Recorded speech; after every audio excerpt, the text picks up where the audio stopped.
राणे पुत्र प्रेमामुळे आंधळे झालेले आहेत.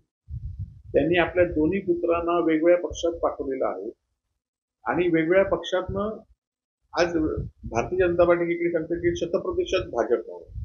परंतु भारतीय जनता पार्टीतल्या काही कार्यकर्त्यांना नारायण राणे हे शिंदे शिवसेनेत पाठवत आहेत. खरं तर याचे पुरावे अनेकांकडे आहेत, माझ्याकडे सुद्धा आहेत, की भारतीय जनता पार्टीच्या कार्यकर्त्याला जर उमेदवारी सांगितली भारतीय जनता पार्टीने, तर कुडाळ मालवण मतदारसंघामध्ये राणेंचा फोन येतो आणि तुम्ही निलेशकडे जावा. म्हणजे काय की पक्षाकडे जाण्यापेक्षा काही लोकांना तिकडे पाठवतायत आणि भारतीय जनता पार्टीच्या केंद्रीय मंत्रीपद खासदार पदाच्या दृष्टीने भारतीय जनता पार्टी वाढवायची की आपल्या पुत्रप्रेमामुळे आंधळ व्हायचं आणि दुसऱ्या पक्षात पाठवायचं, हा खरा तर विषय आहे. संपूर्ण राज्यामध्ये आज स्वबळावरचा नारा सगळ्या पक्षात लढवताना सुद्धा त्यांना पण माहिती आहे की भारतीय जनता पार्टीची ताकद ही ताकद नाही आहे, तर ती ताकद राणेंनी आपली ताकद म्हणून दाखवलेली आहे. त्यामुळे भारतीय जनता पार्टीची ताकद या जिल्ह्यामध्ये नाही हे राणेंनी युतीच्या माध्यमातून आता हळूहळू सिद्ध करत आहे. आता बघितलं असणार की हा खरं तर भाजपचा अंतर्गत विषय आहे. परंतु एकीकडे प्रदेशाध्यक्ष रवींद्र चव्हाण वाजत गाजत विशाल परब सारख्या एका कार्यकर्त्याला भाजपमध्ये घेत आहेत आणि दुसरीकडे विशाल परब माझ्यासमोर उभा राहू शकत नाहीत. म्हणजे भारतीय जनता पार्टीच्याच कार्यकर्त्यांना हे धमकी देत आहेत. म्हणजे त्यांचं असं हे आहे की तुम्ही निलेशला मदत करण्यासाठी शिंदेकडे जावा आणि त्यामुळे भारतीय जनता पार्टीने सुद्धा आधी ओळखलंय आणि म्हणूनच अनेक प्रवेश होत असताना आज त्यांना त्या प्रवेशामध्ये त्यांना विश्वास घेतला जात नाही. त्यामुळे या सगळ्या गोष्टीमुळे राणेंची भाजपमध्ये ताकद कमी झाली असा मला विश्वास आहे. हा खरं तर वाद विशाल परब किंवा राणेंमधला नाही, तर रवींद्र चव्हाण आणि राणेंमधला.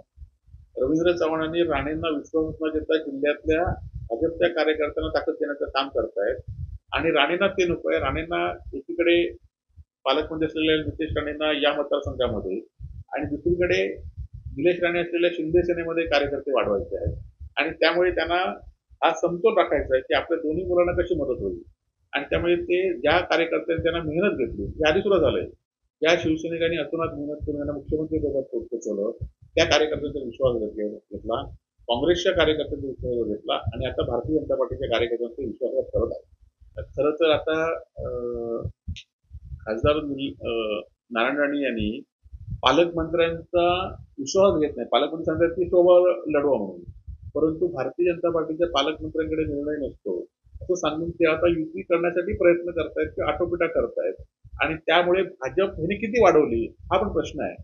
जर एखाद्या राज्यापासून केंद्रापासून सत्तेत असलेल्या पक्षाची जर एका नसलेल्या पक्षाच्या ज्या पक्षाचं चिन्ह आता काही दिवसात जाईल अशा पक्षाची युती करण्याची अवलंबना करतायत, युती करण्यासाठी दारोदार फिरतायत, नेत्यांना धमकी देत आहेत आणि त्यामुळे भारतीय जनता पार्टीची ताकद नारायण राणेंनी वाढवली नाही हे यातनं सिद्ध होतं.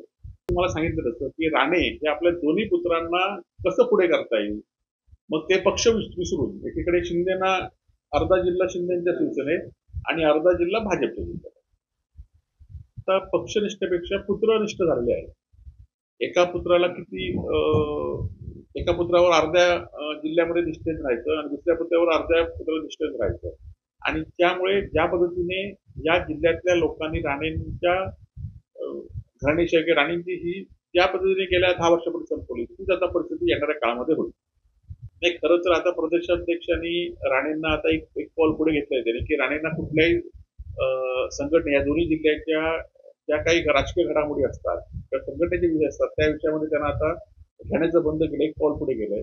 येणाऱ्या काळामध्ये फडणवीस आणि प्रदेशाध्यक्ष त्यांना भाजपमधनं आज जसं विचार विनिमय करण्यामध्ये किंवा निर्णय घेण्यामध्ये त्यांना बाजूला केलंय, येणाऱ्या काळामध्ये त्यांना भाजपपासून दूर करतील आणि दूर केलं पाहिजे तरच भाजप वाढेल असं माझा त्यांना सल्ला आहे.